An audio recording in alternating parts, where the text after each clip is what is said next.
આજકાલ mobile, social media અને દેખાદેખી એટલી વધી ગઈ છે જેના કારણે આજના યુવાનોમાં તેની આડઅસર જોવાઈ રહી છે.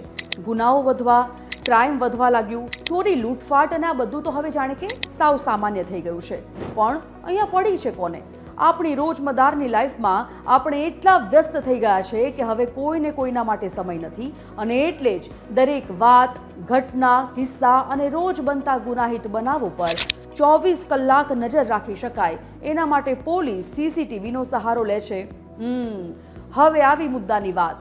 ચલો કહું. ગુનાખોરીને કંટ્રોલ કરવા માટે અમદાવાદ શહેરમાં લોક ભાગીદારીથી 22,776 સીસીટીવી કેમેરા લગાવાયા. અને કારણ શું ખબર? કે કંટ્રોલ રૂમ અને પોલીસ સ્ટેશનથી મોનિટરિંગ કરી શકાય. પણ હવે વાત આપણા તંત્રની આવે અને એમાં ડખા ના આવે એવું બને ખરા? મેઇન વાત તો હવે આવી. એએમસી અને પોલીસ વિભાગના અલગ અલગ પ્રોજેક્ટ હેઠળ લાગ્યા છે 3,714 કેમેરા. પણ એમાં ખરાબ અને ટેકનિકલ ઇસ્યુ કેટલામાં છે ખબર છે? 1165. જી હા, 1165. હવે બોલો, આવી તો દશા છે, એમાં શું ગુનાના ભેદ ઉકેલશે આ પોલીસ? અને પોલીસને પૂછ્યું તો એ વળી કહે કે સીસીટીવી કેમેરાનું ટેન્ડર રિન્યૂ કર્યું, એમાં ધાંધ્યા હતા અને થયું તો કંપનીના માણસો પોલીસ અધિકારીઓને ગાંઠતા નથી. આવ્યું ને હસું? અલા, સાવ આવું જુઠ્ઠું તો નહીં ચલાવવાનું.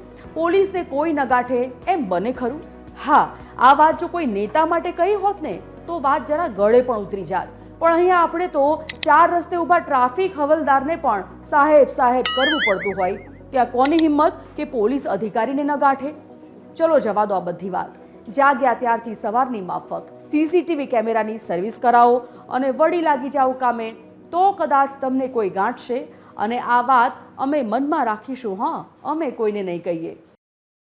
નજર લાગી જવી, આ વાત તો તમે સાંભળી જ છે ને? જો કે સાંભળી જ હોય ને એમાં શું પૂછવાનું. ચલો મુદ્દા પર આવો. આપણા અમદાવાદને ફરી કોઈની નજર લાગી હોય એવું લાગે છે. આમાં નજર લાગી જવી એ કટાક્ષ છે. હજી તો થોડા દિવસ પહેલાં જ આપણે વાત કરતા હતા અમદાવાદને બેસ્ટ સિટીનો એવોર્ડ મળ્યો એની, અને ફરી શરૂ થઈ ગયા ધાંધિયા. ચોમાસામાં જે પાણી અમદાવાદના વિસ્તારોમાં ભરાયા ને બોસ, પછી ખ્યાલ આવ્યો કે દિવસ દૂર નથી કે જ્યારે અમદાવાદમાં રસ્તાઓ પર ગાડીઓની જગ્યાએ નાવડીઓ ફરતી હશે. કારણ કે પાણી ભરાય છે પણ એનો નિકાલ જે સ્ટ્રોમ વોટર ડ્રેનેજ લાઇન નાખવામાં આવી છે એ તો ખાલી નામની જ છે. સાંભળો, 10 વર્ષ 47,289 કરોડનું બજેટ અને 10 વર્ષમાં 980 કિલોમીટરનો ટાર્ગેટ. જી હા, આ વાત હતી સ્ટ્રોમ વોટર ડ્રેનેજ લાઇન માટેની. અને હકીકત શું ખબર? કરોડો રૂપિયાના બજેટ પછી આની પાછળ ખર્ચ કરાયો ફક્ત 1% અને છેલ્લા એક દાયકામાં શાસકો દ્વારા અમદાવાદમાં 980 કિલોમીટરના ટાર્ગેટના બદલે કામ થયું 57 કિલોમીટર. જી હા, 57 કિલોમીટર.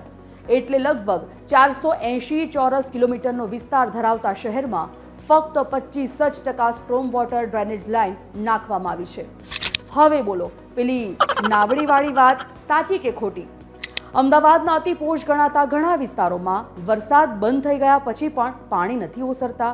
હવે તો એવું લાગે છે કે આગળ જતાં આપણે આપણા બાળકોને બીજું કંઈ નહીં શીખવીએ તો ચાલશે, પણ સ્વિમિંગ તો ફરજિયાત રૂપે શીખવવું જ પડશે. શું ખબર ક્યારે કામમાં આવી જાય?